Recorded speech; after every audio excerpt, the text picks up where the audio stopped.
Donc, passons maintenant, les enfants, à la correction. Donc, on va relire le texte rapidement, ensemble. Là, je vais aller un peu plus vite, puisque c'est quelque chose que l'on a déjà fait. Louis. Louis court. Il tombe. Il a mal au genou. Le genou est un peu rouge.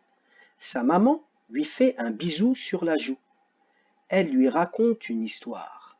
C'est l'histoire d'une mouche, d'un kangourou et d'une fourmi. C'est une belle histoire.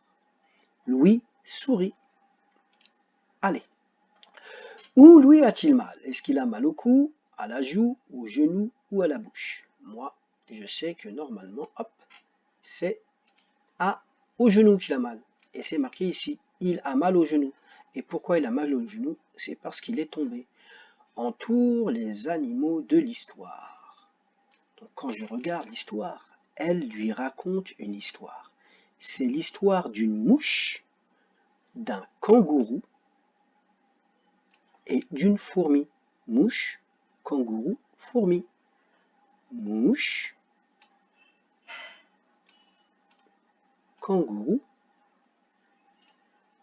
fourmi. Voilà, les trois premiers. Question suivante. De quelle couleur est le genou de Louis? De quelle couleur est le genou de Louis?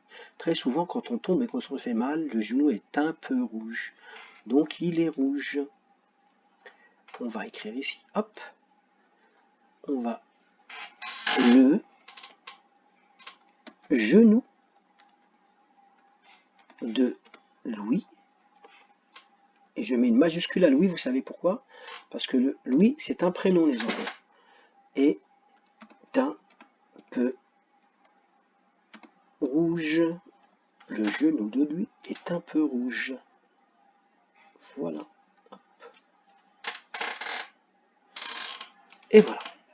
Maintenant, on passe à la suite. À la fin, Louis pleure, boude, s'énerve ou il sourit.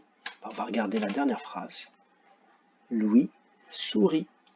Donc là, hop, j'entoure ça. J'entoure Louis qui sourit. Voilà. Qui raconte une histoire à Louis? Donc, quand Louis est triste, il tombe, il est triste, sûrement qu'il a dû pleurer. Souvent, les mamans sont là. Et le rôle des mamans, c'est de protéger leurs enfants. Et quand l'enfant est triste, la maman est triste. Donc, qu'est-ce qu'elle lui fait? Elle lui fait déjà un bisou sur la joue. Et je suis sûr que vos mamans, quand vous êtes tombés et que vous faites mal, très souvent, elle vous prend dans vos bras, dans ses bras à elle, et elle vous fait de gros bisous. Et pour le calmer, elle lui raconte une histoire. Donc, sa maman lui fait un bisou sur la joue, et elle lui raconte une histoire. Qui raconte une histoire à Louis? On va écrire, c'est... Et vous écrivez c'est correctement tous, vous savez l'écrire, c'est sa maman qui lui raconte une histoire. Et bien sûr, je n'oublie pas ma majuscule en début de phrase. Et le point. Voilà. Hop. C'est sa maman qui lui raconte une histoire. Voilà, la correction est finie.